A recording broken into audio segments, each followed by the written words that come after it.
Parliament का सरमाई इजलास मुकर्ररा वक्त से एक दिन पहले हुआ खत्म। लोकसभा में 18 जबकि राज्यसभा में 17 बिल मंजूर। फौजदारी कवानीन से मुतालिक तीनों बिल भी पार्लियामेंट से मंजूर।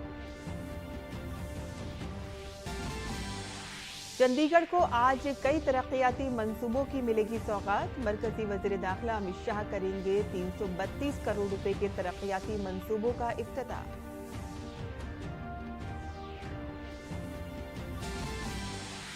छत्तीसगढ़ में विष्णु देव साई हुकूमत की काबीना में आज तौसी। कल 9 एमएलए काबीना का लेंगे हलफ। बिहार के लैंड फॉर जॉब केस में ईडी आज बिहार के नायब वजीर आला तेजस्वी यादव से करेगी पूछताछ। 27 दिसंबर को आरजेडी लीडर लालू यादव से होगी तफ्तीश।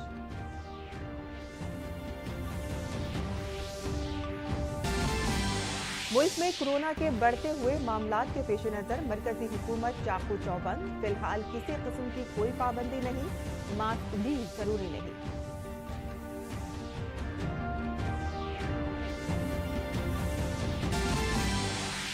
जीत तक हमास के खिलाफ जारी रहेगी जंग। इजरायली वजीर आजम बेंयामिन नेतन्याहू का बयान। वहीं अक़वाम मुत्तहिदा की सलामती कौंसिल में गजा में जंगबंदी पर दोबारा होगी वोटिंग। मरकजी वजीर खेल अनुराग सिंह ठाकुर चेन्नई में मुनक़िद होने वाले खेलो इंडिया यूथ गेम्स के लोगो, जर्सी, टॉर्च और थीम सॉन्ग को करेंगे लॉन्च। ये टूर्नामेंट 19 जनवरी से 31 जनवरी तक होगा मुनक़िद।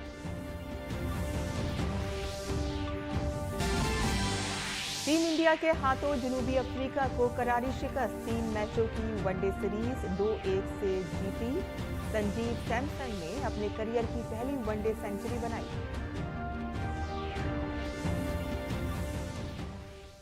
आदाब नाज़रीन, खबरनामे में आपका इस्तकबाल है। मैं हूं साइमा खान। अब खबरें तफसील से। पार्लियामेंट के दोनों ऐवानों का इजलास गैर मुय्यना मुद्दत के लिए मुलतवी कर दिया गया है। लोकसभा और राज्यसभा के सरमाई इजलास के मुकर्ररा इख्तिताम से एक दिन पहले कल गैर मुय्यना मुद्दत के लिए मुलतवी कर दिया गया। काबिल जिक्र है कि 4 दिसंबर से शुरू होने वाला इजलास आज 22 तारीख को खत्म होना था। लोकसभा के स्पीकर ओम बिरला ने अपने खितामी बयान में कहा कि ऐवान ने 14 इजलासों में 18 अहम बिलों को मंजूर किया है। इस दौरान पार्लियामेंट में 12 नए बिल भी पेश किए गए। स्पीकर के मुताबिक लोकसभा की कार्रवाई 74% कामयाब रही। इस दौरान राज्यसभा के चेयरमैन जगदीप धनखड़ ने कहा कि ऐवान ने इजलास के दौरान अहम कामों को मुकम्मल किया। उन्होंने कहा कि इजलास के दौरान कुल 17 बिल मंजूर किए गए। इनमें जम्मू कश्मीर इलेक्शन कमिश्नरों की तकर्री और 3 फौजदारी कानून के बिल शामिल हैं।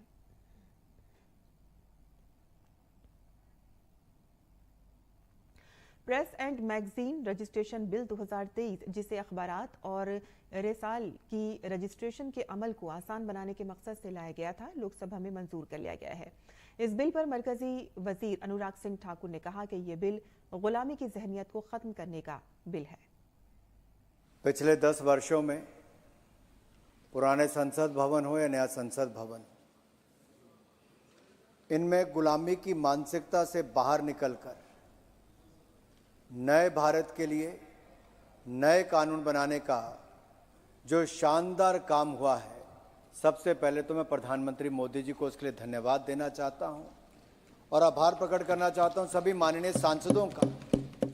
उसी दिशा में आज मैं भी आप सबके सामने press and registration of periodicals bill 2023 को लेकर आया हूं।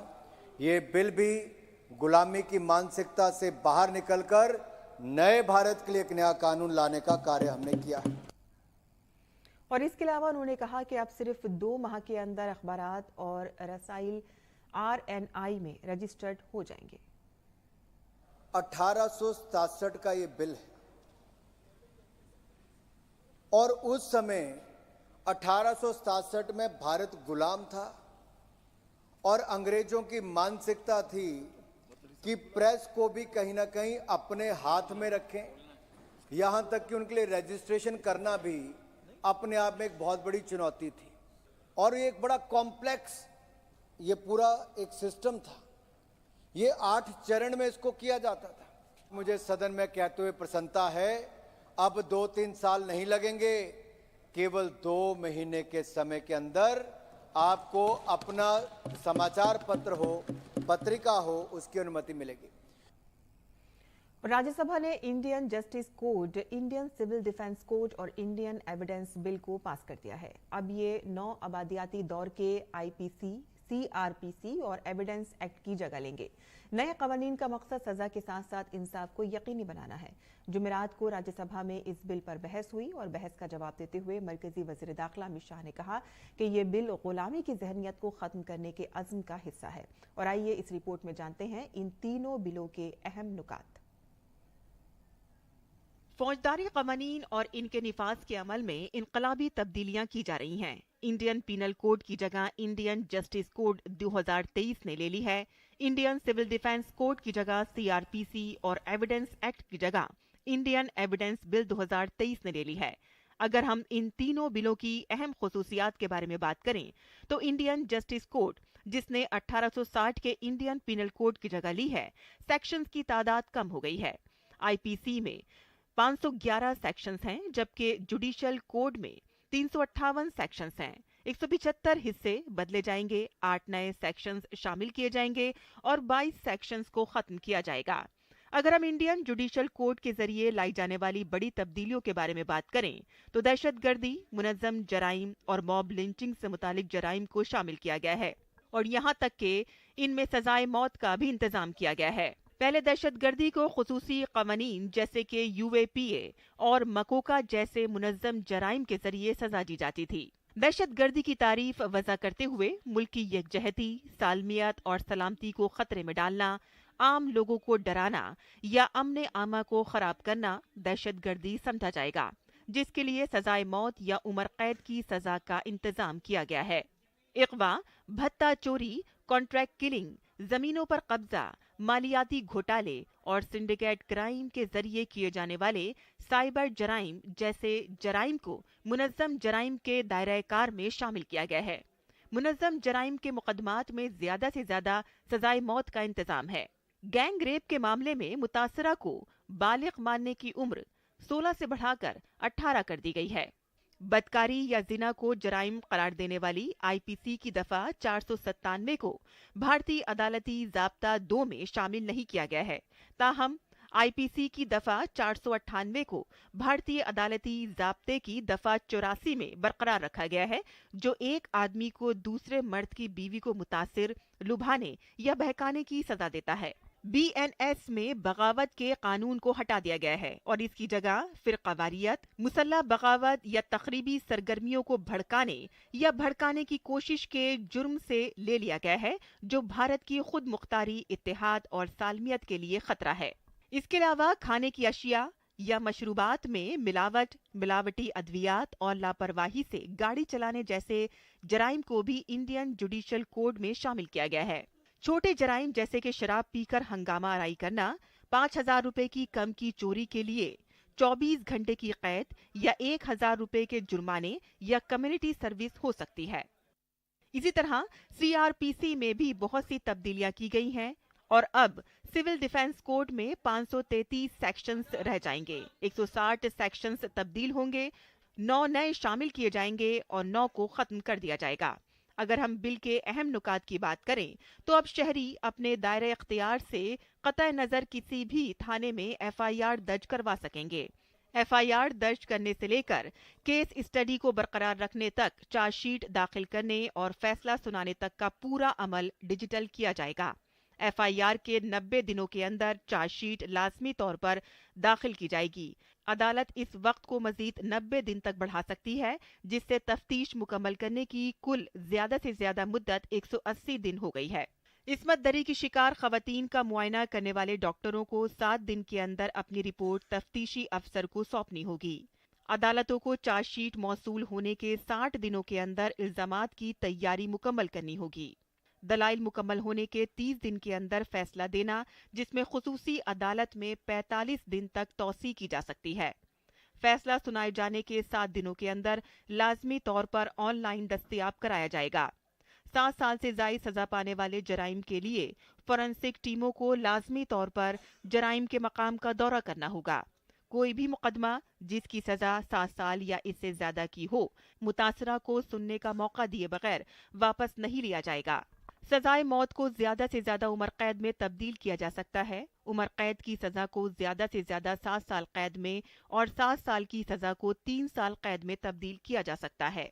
किसी भी जुर्म में मुलविस होने पर जब्त की गई गाड़ी की वीडियोग्राफी लाजमी होगी, जिसके बाद एक मुसद्दका कॉपी अदालत में जमा कराई जाएगी ताकि मुकदमे की समाअत के दौरान जब्त शुदा गाड़ी को जाया किया जा सके। माहिरीन के मुताबिक इस नई तरमीम से अदालती अमल को शफाफ और आसान बनाना मरकजी हुकूमत की तरजीह है।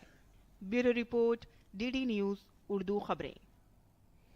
और सदर जमहूरिया द्रौपदी मुर्मू तेलंगाना के दौरे पर हैं। सदर जमहूरिया आज राष्ट्रपति नीलम में मोअज़्ज़िज़ीन, मुमताज़ शहरियों, माहिरीन तालीम के लिए घर पर एक इस्तकबालिया मेज़बानी करेंगी और इससे कबल कल उन्होंने राष्ट्रपति भवन में मुख्तलिफ प्रोजेक्टों का इफ्तिताह किया। सदर जमहूरिया 23 दिसंबर को राजस्थान के पोखरन में बराह रास्त फायरिंग की मश्क भी देखेंगी।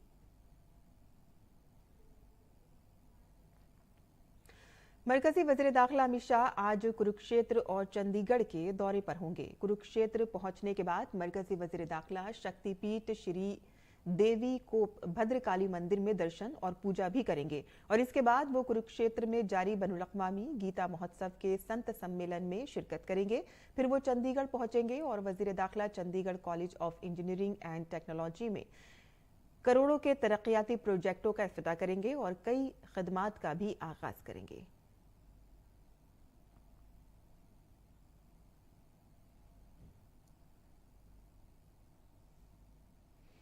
तेलंगाना हुकूमत ने रियासत के तमाम अस्पतालों में कोरोना वायरस की JN1 के बारे में एक एडवाइजरी वार्निंग भी जारी की है।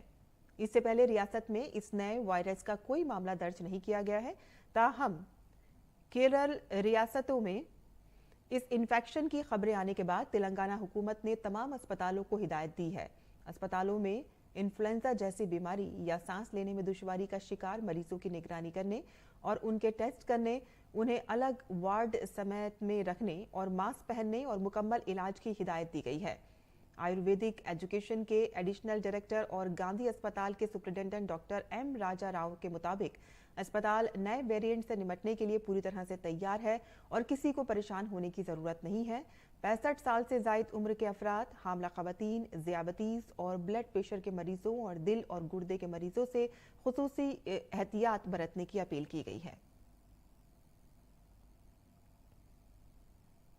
और डिजिटल अदायगी ने मुल्क के बहुत से शहरियों की जिंदगी को आसान बना दिया है। जैसा कि हुकूमत डिजिटल इंडिया को फरोग दे रही है, डिजिटल अदायगी लोगों में मकबूल होती जा रही है।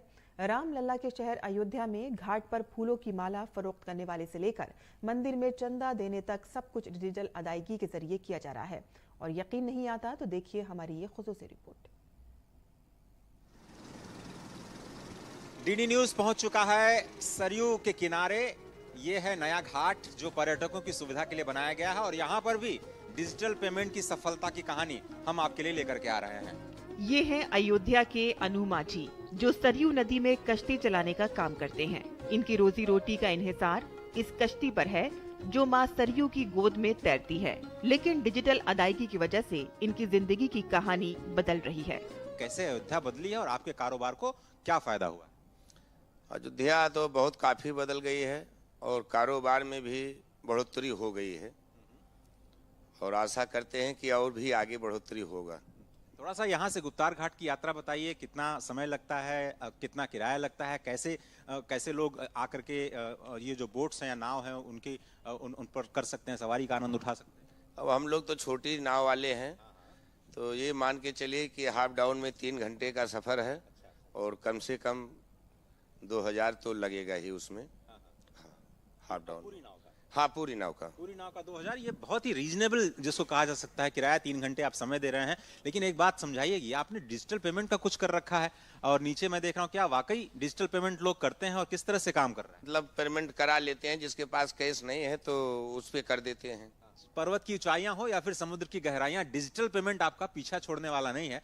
और डिजिटल पेमेंट की जो कहानी है, 7,000 करोड़ रुपए से ज्यादा का ट्रांजैक्शन अब तक हो चुका है और ये हर जगह अपनी एक नई पैठ बना चुका है। G20 में भी डिजिटल पेमेंट की कहानी को पूरी दुनिया देख चुकी है और इस सफलता की कहानी यहाँ सरयू माँ के गोद में भी आपको स्पष्ट तौर पर ये कहानी दिखाई देती है। कश्ती के सफर की अदायगी डिजिटल मोड के जरिए की जा रही है, इसलिए अयोध्या आने वाले अकीदतमंदों को भी अदायगी के जरिए भोग, प्रसाद और फूलों की माला लेने की सहूलत मिल रही है। यही नहीं, अगर आप अयोध्या की मशहूर पापड़ी चाट खाना चाहते हैं तो आप आसानी से UPI के जरिए डिजिटल अदायगी कर सकते हैं।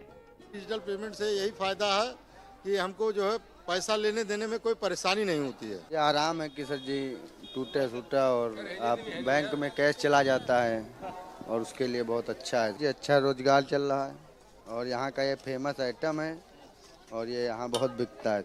आपने खाने पीने की अदायगी तो कर दी, लेकिन आप अगर सोच रहे हैं कि क्या दान भी डिजिटल तरीके से किया जा सकता है, तो आप ठीक सोच रहे हैं। मंदिरों में दान देना आसान बने, इसके लिए डिजिटल मोड के जरिए दान लिया जा रहा है।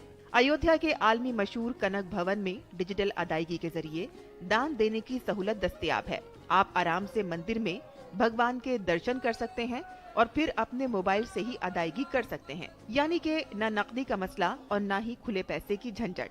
श्री राम जन्मभूमि में अगर आप अपना सहयोग देना चाहते हैं तो कुछ चुनिंदा बैंकों के जरिए आप यहाँ पर अपना चेक जमा करवा सकते हैं। 2,000 रुपए से ज्यादा कैश नहीं लिया जाता है।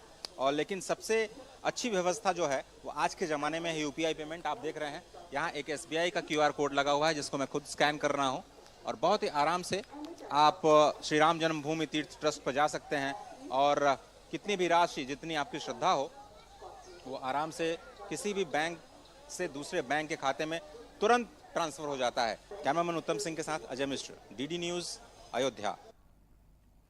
और मुल्क में कोरोना के बढ़ते मामलों को देखते हुए मरकजी हुकूमत पूरी तरह से तैयार है। मरकजी वजारत सेहत ने कहा कि घबराने की जरूरत नहीं है, बस मोहतात रहे। वजारत ने कहा है कि फिलहाल नकलो हमल पर कोई पाबंदी नहीं होगी, तो वहीं मास्क अभी लाजमी नहीं किया जाएगा। गुज़िश्ता 2 हफ्तों में कोरोना की वजह से 23 अफराद की मौत हो चुकी है, जिनमें वो पहले ही से शदीद बीमारी में मुब्तला थे।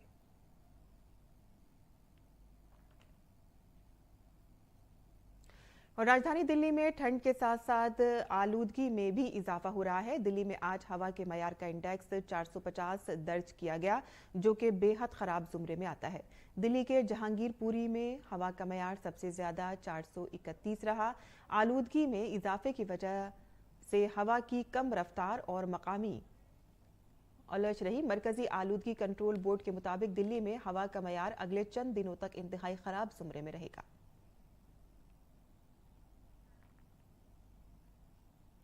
और अब पेश है दिल्ली से शाया उर्दू अखबारात का मुख्तसर जायजा।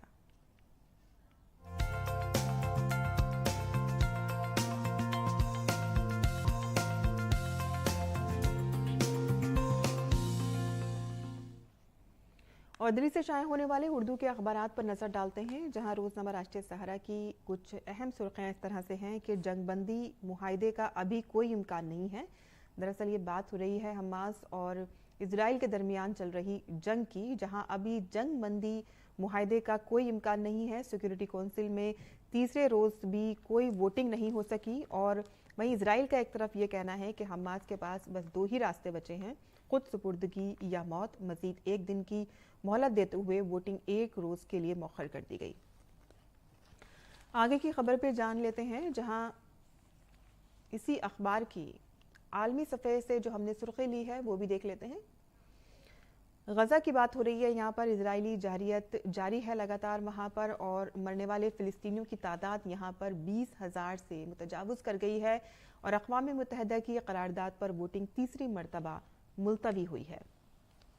आगे की खबरें भी जान लेते हैं। यहाँ एक खबर चेक रिपब्लिक के शहर से आ रही है, जहाँ चेक रिपब्लिक की एक यूनिवर्सिटी में फायरिंग हुई है, और ये फायरिंग शोबा फ़िलॉसफ़ी में हुई है, जहां 15 तलबा हलाक हो गए हैं और 30 जख्मी हैं, जिनमें से 13 की हालत अभी भी तशवीशनाक बताई जा रही है। आगे बढ़ते हैं। आधार और पैन कार्ड लिंक में ताख़ीर पर बता दें आपको कि हुकूमत ने 2125 करोड़ का जुर्माना वसूल किया है। मरकजी हुकूमत ने अब तक उन लोगों से 2125 करोड़ रुपए का जुर्माना वसूल किया है जिन्होंने पैन और आधार को लिंक करने में ताखिर की है। बता दें कि आपको कि 30 जून 2023 तक मुफ्त में पैन और आधार को लिंक करने की आखिरी तारीख थी और इसके बाद हुकूमत ने इस पर अब जुर्माना लगाया है और 1000 रुपये अब ये जुर्माना है। आगे की खबर जान लेते हैं रोजनामा इनकलाब से। यहाँ हमने खबर ली है जम्मू कश्मीर से है। कश्मीर में चिल्ला कला का आगाज खुश्क मौसम मगर ठुटरी इस सर्दियों से हुआ है। बता दें कि वहाँ पर ये सर्दियों का बादशाह 40 रोज चलने वाला चिल्ला कला का आगाज हो गया है।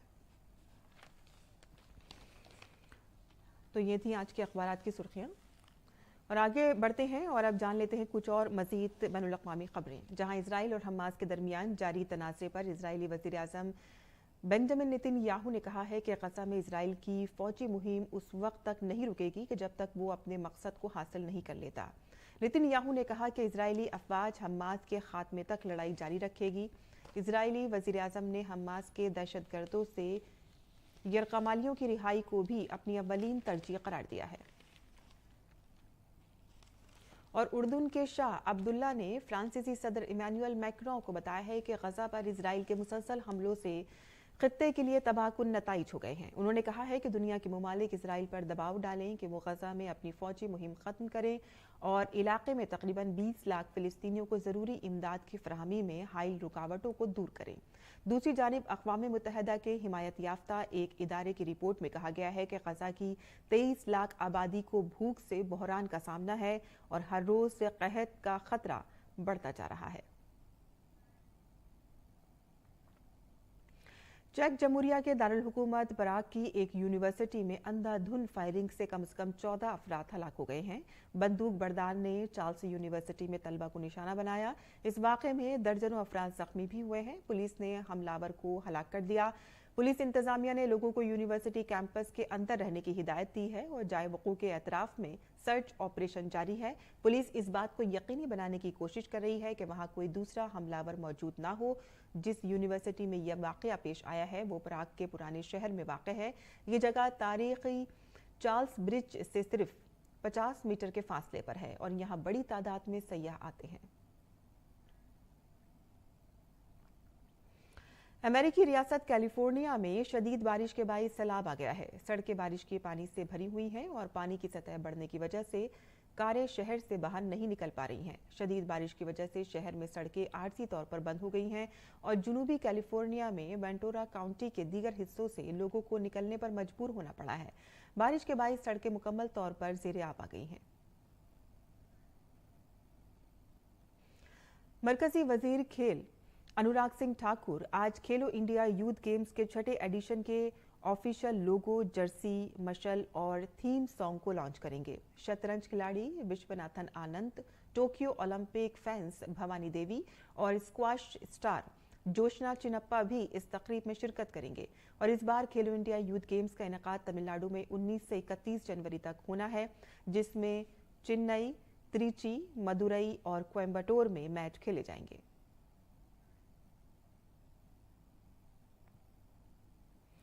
भारतीय टीम ने जनूबी अफ्रीका के खिलाफ खेला गया तीसरा वनडे 78 रन से जीत लिया है। जनूबी अफ्रीका के दौरे पर गई टीम इंडिया ने 3 मैचों की सीरीज 1-2 से जीतकर साल का आखिरी वनडे मैच जीत लिया है। इस मैच में टॉस हारकर पहले बल्लेबाजी करते हुए टीम इंडिया ने मुकर्ररा 50 ओवर में 8 विकेटों के नुकसान पर 296 रन बनाए और जवाब में जनूबी अफ्रीका की टीम 45.5 ओवर में 218 रन पर ऑल आउट हो गई और मैच हार गई। और अब पेश है मुल्क भर के मौसम का हाल।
पर इसी के साथ ही हमारा खबरनामा यही खत्म पजीर होता है। हमारी पूरी टीम को दें इजाजत। आदाब।